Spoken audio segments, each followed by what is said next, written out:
And on today's briefing, we'll hear from Mayor Tom Barrett, Milwaukee County Executive David Crowley, Dr. Ben Weston, Associate Professor with the Medical College of Wisconsin and Chief Health Policy Advisor with Milwaukee County, and Commissioner Kirsten Johnson, Commissioner of Health with the Milwaukee Health Department. Thank you all for being here. And Mayor Barrett, I'll hand things over to you to get us started. Well, thank you very much, Catherine, and it's good to see you all today. I think we all recognize right now that Omicron variant is the key issue that we're dealing with. And as President Biden said, this is not a cause for alarm, but I think we do have to be concerned with it. And there's much to be learned about this new variant, but it does give us reason to be concerned. It continues to be important to follow recommendations from not only our local health experts, but I think the state health experts, as well as the national health experts, as we try to navigate this new variation. With Omicron being a variant of concern, our health department commissioner has issued a new mask advisory as a formal declaration that we are taking this very, very seriously. And you'll hear more from our commissioner about that later in the briefing today. Vaccines and standard mitigation measures, such as masking, practicing good hygiene, and staying 6 feet apart, also continue to be our best tools in fighting this virus. So our song continues to be the same. Let's get the vaccinations.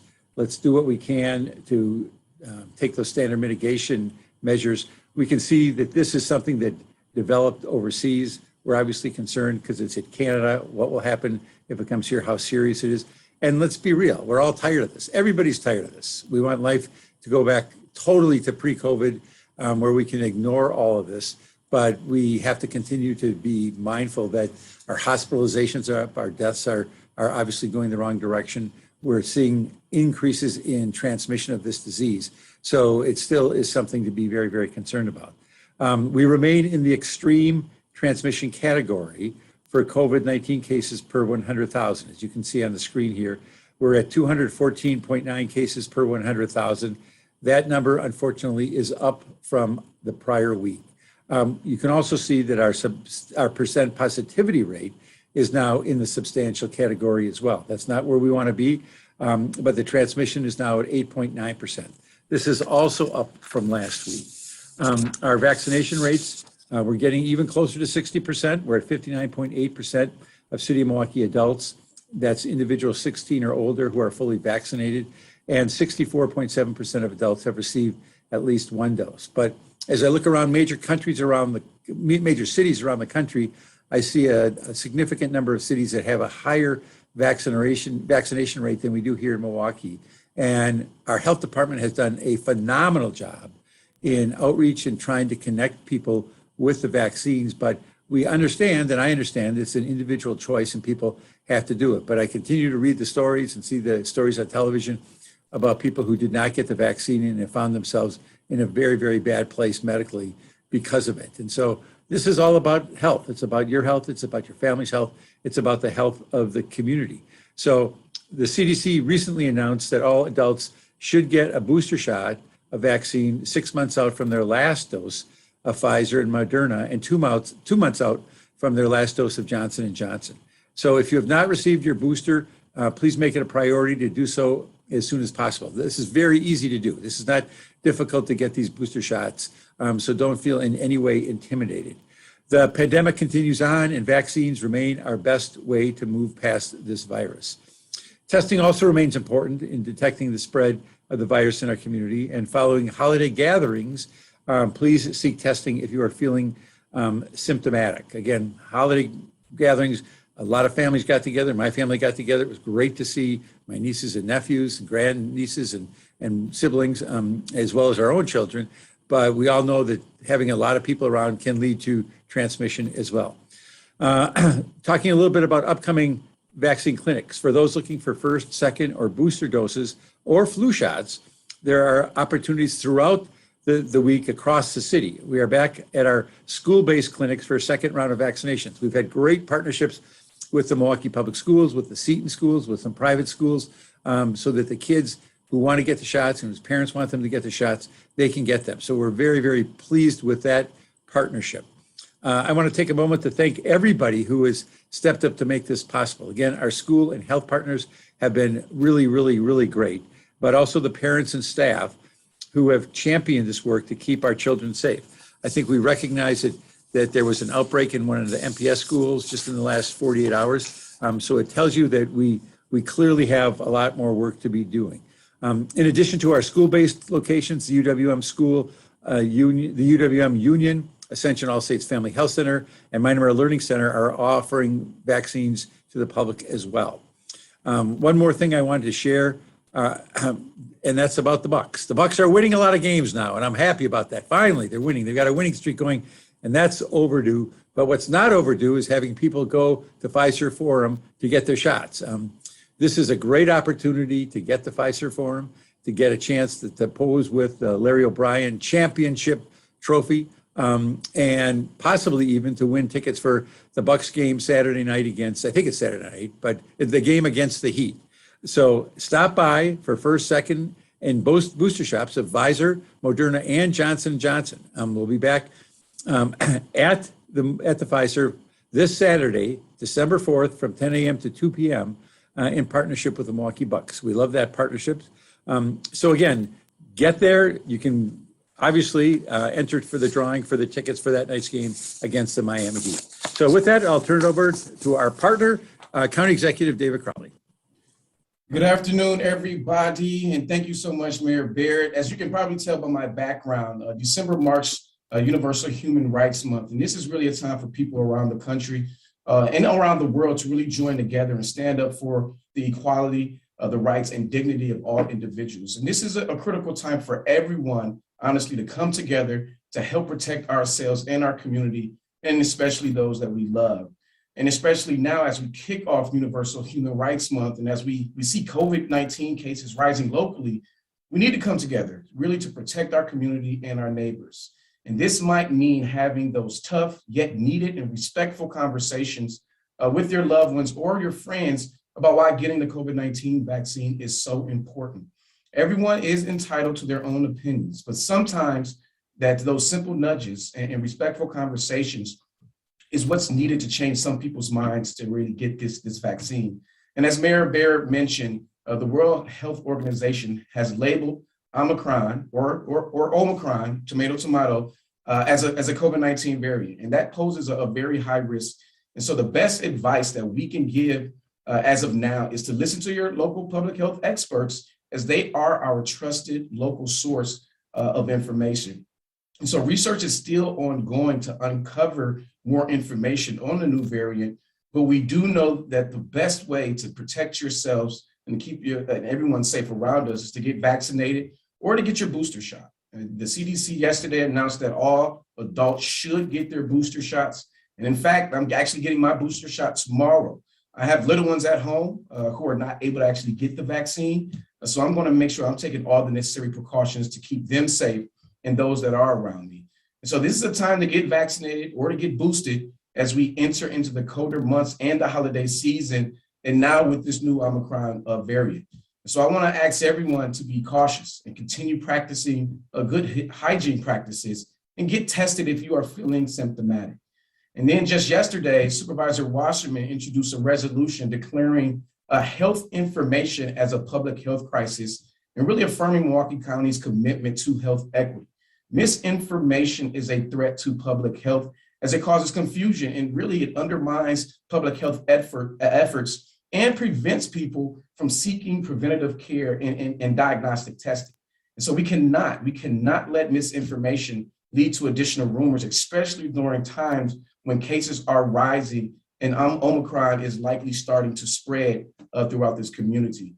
So we need to remain calm, trust our local public health experts, and get vaccinated or boosted as soon as possible.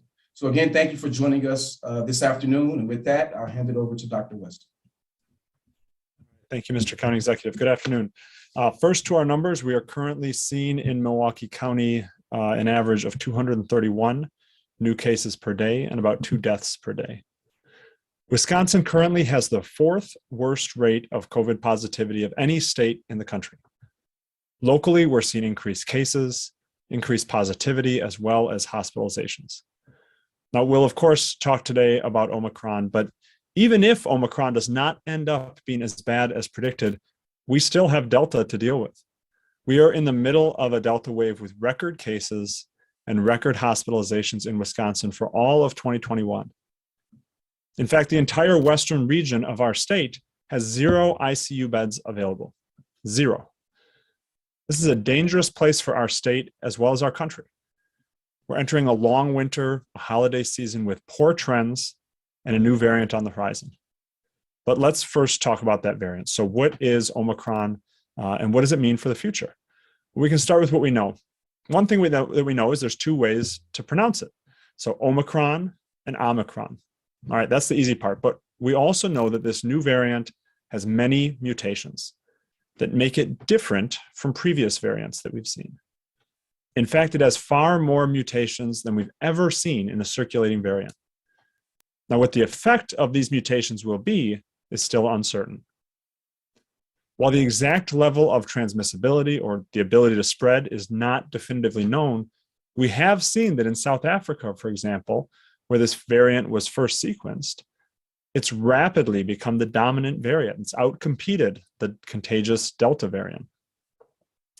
Furthermore, we've seen this variant now identified in 20 different countries. That was updated about an hour ago. 20 different countries now across 5 different continents, suggesting that it has a substantial ability to spread.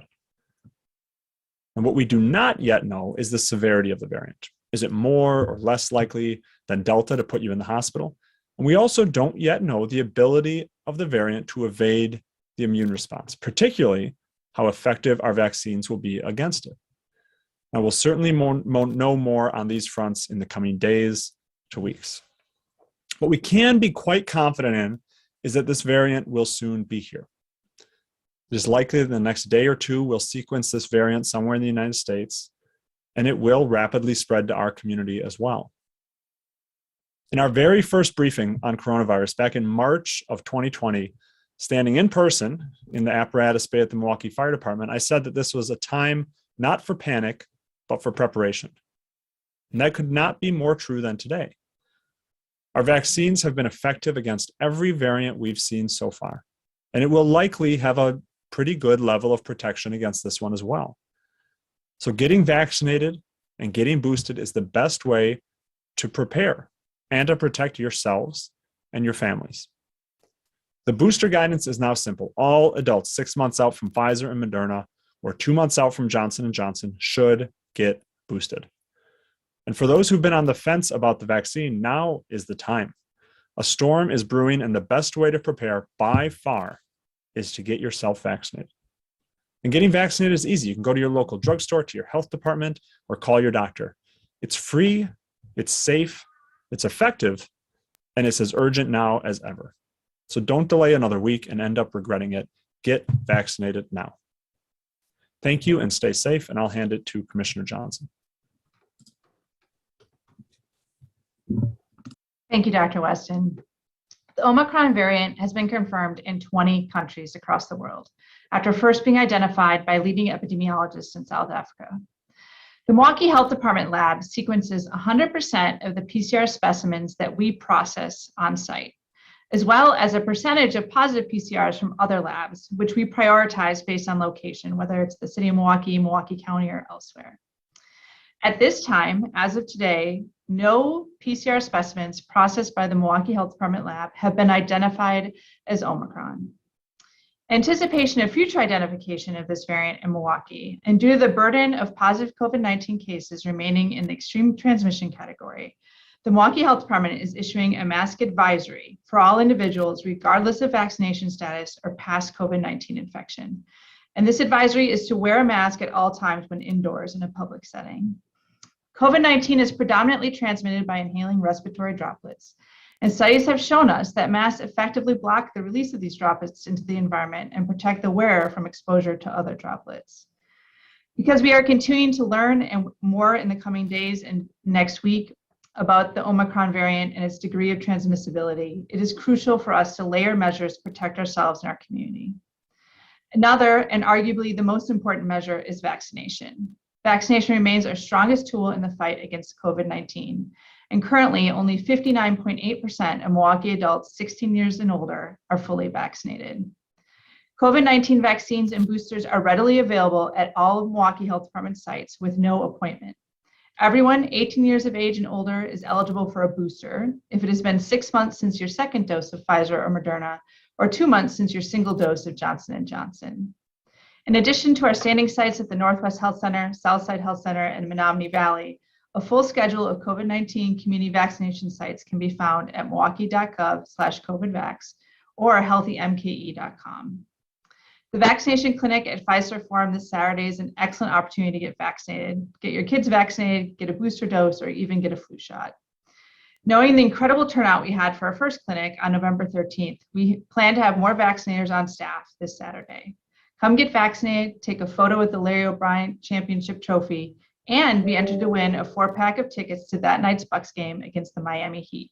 We have 2 packs of tickets to give away, and be sure to wear your mask. Thank you. Thank you, Commissioner Johnson. Our first and only question at this time is from Terry Sater with WISN 12. He's wondering for the health experts on the line, the numbers show the number of children getting COVID over the last 90 days has spiked. Can you elaborate on how that's impacting schools and vaccination rates? So right now, the highest positivity rates we're seeing across the county by age range are in our 10 to 14-year-olds, and that's closely followed by our 5 to 9-year-olds. So without a doubt, this impacts school. We've seen outbreaks and quarantines and isolations in schools throughout the county, but it also impacts the community. And of course, it impacts these kids, both with short-term as well as potential long-term effects. So I think in the end, we need to see more kids vaccinated.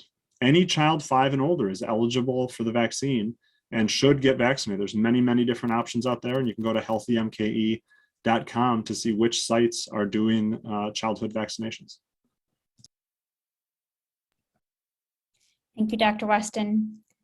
Drake Bentley with Milwaukee Journal Sentinel is wondering, for the mayor and county executive, are discussions being held for reinstating a mask mandate? Thank you for that question, Drake.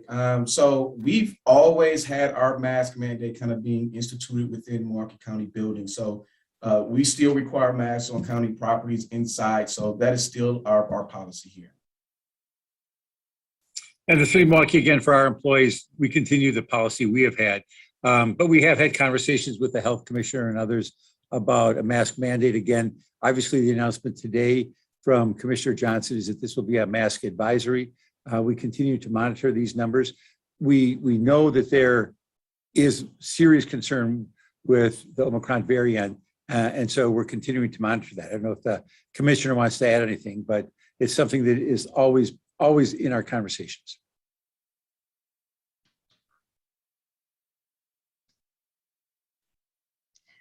I can add, there's another question in the chat specifically around the mask advisory versus a mask order or mandate. The mask advisory is really, again, there are more questions and answers right now around Omicron. What does that mean? We don't know yet the transmissibility. We don't know yet if it evades immune response with the vaccine. So we're really just advising people, strongly recommending, but an advisory that people mask when indoors and in public. Again, really it's trying to be cautious, thinking, again, we don't know exactly how this is going to play out, but we want to make sure that we are adding a level of a layer of mitigation to assure that people are safe. And Commissioner, just a follow-up question. Christina Van Zels with FOX6 is just wondering, what would it take for a mask mandate to be put in place, and is that something being considered? This is a really good question. It's certainly something we talk about frequently. Our cases in the city of Milwaukee specifically have leveled. I mean, we're at a high transmission, but it's been sort of flat. It's not spiking. I think what we need to see is a significant spike, but I also think, there are other things to take into consideration.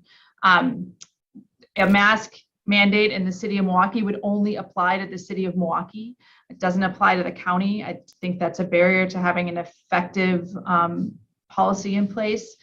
And there are other things that we're taking into consideration as well. So I can't say, it's not really black and white.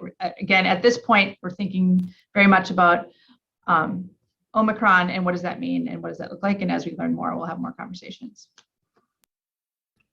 Thank you, Commissioner. Our next and final question that I'm seeing in the chat is from Victor Jacob O with CBS 58. He's wondering for Dr. Weston, you mentioned how Western Wisconsin has 0 ICU beds. How is Southeastern Wisconsin doing in terms of ICU bed availability? Yeah, thanks for the question. So we are lucky in our region to have several large hospitals with a good amount of capacity typically. Now, nonetheless, they're quickly filling up. So in Southeastern Wisconsin, 92% of ICU beds are occupied right now. And this is an example of how COVID affects not only those sick with COVID illness, but in many regions, it affects others who need medical care. And this is made much more challenging due to the COVID burden on healthcare systems really across the country. And Dr. Weston, Terry Sater with WISN 12 is wondering, what is the vaccination rate for children in Milwaukee County? And are you seeing interest in clinics at schools? We are just starting to see data coming in on the younger age groups with vaccines. So we'll continue to watch that data. When we look more broadly nationally, we're seeing between 10 to 15% of kids in that youngest age group that have gotten vaccinated. As far as clinics in schools, there certainly have been different municipalities are doing it in different ways. And Eric Gunn with the Wisconsin Examiner is wondering, is there any information yet about Omicron and its relative impact on younger people and children? Short answer is no. We continue to closely watch data from South Africa, where they've been able to sequence a large number of cases, and from other countries that are seeing Omicron right now. But that information will come, I think, in the next week or two. And a quick follow-up question here. Are there discussions about measures to further reduce spread in school settings?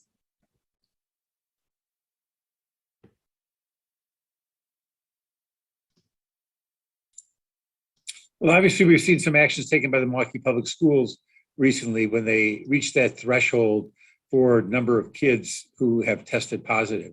So I think that you're going to see not just in the Milwaukee Public Schools, but at schools throughout the region, as the numbers climb for kids, more and more conversations about what the next appropriate course of action is.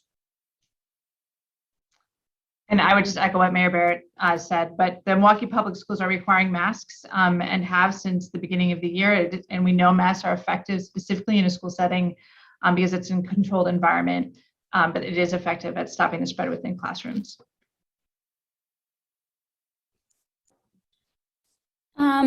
And I've got another question in the chat or piece of information. I'm not sure if anyone else has additional context, but Terry Sater is saying that the medical examiner says there's an outbreak at 1414 North Prospect, the Ovation Nursing Home, including several deaths. I'm not sure if anyone has additional context that can be provided at this time.